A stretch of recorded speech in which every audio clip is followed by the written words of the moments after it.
Yung shrimps ko guys, ganyan na siya. Tapos ilalagay ko na tong onion. Yung shrimps ko, nilagyan ko na ng spices yan. Pepper, paprika, onion, powder onion, powder garlic.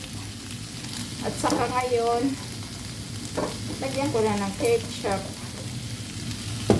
Ito guys. Ito pala guys ang ilalagay ko, ketchup. Ayan.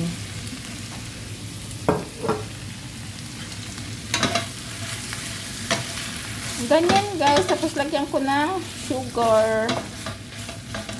Ayan, ganyan yung ating luto ng shrimps. Simple recipe lang siya. Ayan. Ganyan lang.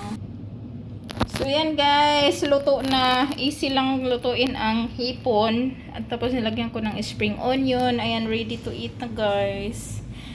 Kain! Hi guys! Ito yung aking paulam. Tapos may beef at vegetables.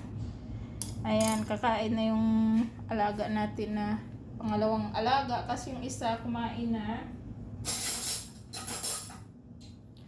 Ayan guys, ang ating simpleng luto ng hipon. Ang sarap. Yung alaga kasi na lalaki, gustong gusto ito.